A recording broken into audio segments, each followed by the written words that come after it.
Shooting dan ahai, Rafael strike dan gol! Alhamdulillah, Rafael strike!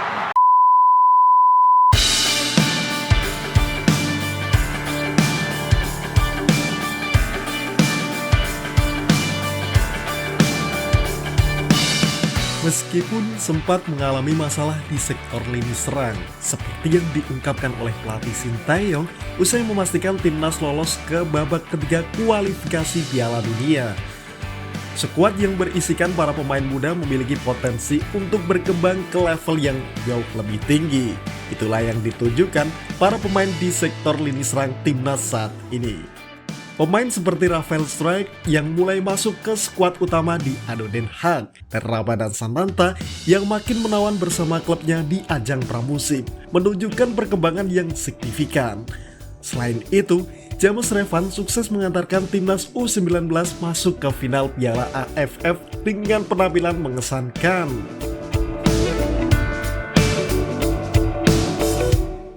Pesaing di lini serang timnas Indonesia. Persaingan memperebutkan tempat di lini serang timnas Indonesia semakin memanas. Sejumlah nama baru memunculkan untuk menantang para pemain yang sudah lebih dahulu menghiasi sektor ini. Hal ini menjadi kabar baik bagi perkembangan sepak bola Indonesia karena semakin banyak pemain berkualitas akan memberikan lebih banyak pilihan bagi pelatih dalam meracik formasi terbaik. Para pemain juga akan semakin tertantang untuk meningkatkan level mereka karena mereka tahu posisi mereka tidak aman di timnas Indonesia dengan persaingan yang begitu ketat. Talenta muda yang muncul.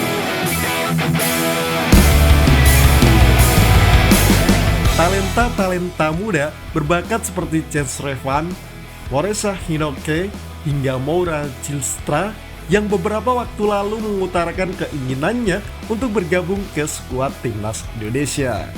Dipastikan bakal main memperkaya opsi lini serang di tim Garuda. Mereka menawarkan gaya permainan yang segar dan penuh energi serta kemampuan individu yang mumpuni. Namun, para pemain seperti Ragnar Oratmangun, Rafael Strijk, Sananta, Dimas Derajat, Egy, hingga Witan Sulaiman tidak akan menyerahkan tempatnya begitu saja. Mereka akan berusaha keras untuk terus mengembangkan level permainannya supaya tetap dipilih oleh pelatih. Potensi lini serang timnas Indonesia. Pemain muda lainnya seperti Ragnar Oratmangun, Egy Maulana Fikri, dan Witan Sulaiman meskipun berposisi sebagai winger, juga menawarkan potensi besar untuk lini serang timnas. Ragnar dengan kecepatan dan driblingnya dianggap sebagai pemain yang sulit tergantikan.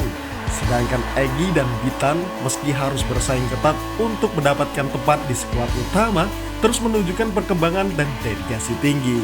Tak lupa Sadil Ramdhani yang juga menawarkan ancaman dari sayap. Dengan masuknya Moura Zylstra dan potensi bergabungnya pemain-pemain muda lainnya, lini serang timnas Indonesia diprediksi akan semakin kuat dan kompetitif. Hal ini tidak hanya memberikan variasi taktik bagi pelatih, tetapi juga meningkatkan kualitas keseluruhan tim. Adanya kompetisi internal yang sehat di antara para penyerang akan mendorong setiap pemain untuk terus meningkatkan performa mereka, yang pada akhirnya akan memberikan dampak positif bagi tim nasional dalam menghadapi turnamen-turnamen internasional datang. James Revan bisa masuk timnas senior meskipun usianya baru 19 tahun. Apa yang ditunjukkan oleh James Revan di ajang Piala AFF U19 kali ini tidak akan luput dari pantauan pelatih. Pemain yang tampil mengesankan di FC Utrecht U21 tersebut membuktikan jika pelatih tidak salah merekomendasikannya kepada PSSI sebagai penyerang target man. James Revan tampil melebihi ekspektasi di ajang Piala AFF U19. Meski sempat mengalami sedikit masalah adaptasi di awal, ia menunjukkan kecerdasan dan kematangan sebagai seorang penyerang. Performa Ramadan Sananta. Ramadan Sananta bangkit setelah sempat tersisihkan saat dipanggil oleh pelatih Sintayong di 2 laga kualifikasi Piala Dunia terakhir.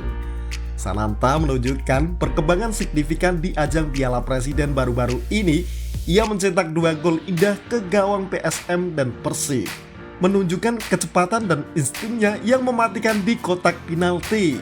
Dengan usia yang baru 21 tahun, Sananta tidak akan kembali terdepak dari timnas Indonesia karena persaingan ketat yang ada di sana. Rafael Struijk dan kesukaannya oleh pelatih. Rafael Struijk adalah penyerang yang sangat disukai oleh pelatih Sintayong. Selalu dipercaya tampil di ajang Piala Asia baik senior maupun U23. Mobilitas tinggi menjadi salah satu kelebihannya. Di awal musim ini, ia mulai dipanggil ke skuad utama Ado Den Haag dan sukses membuat sang pelatih puas. Struijk adalah penyerang yang bisa dimainkan di berbagai posisi, membuat pelatih memiliki banyak opsi strategi permainan. Dimas Derajat dan Hoki Caraka.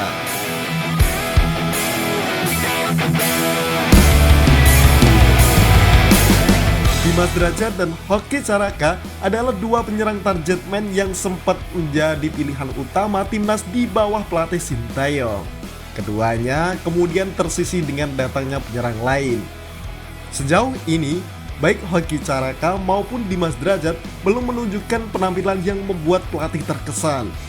Dimas Derajat bermain cukup baik di Piala Presiden dengan ditempatkan di posisi sayap kanan. Sementara itu, Hoki Caraka masih belum menunjukkan permainan terbarunya karena PSS Sleman tidak ikut kompetisi pramusim Piala Presiden. Mauro Zylstra. Mauro Zylstra mengungkapkan keinginannya untuk bergabung ke timnas Indonesia.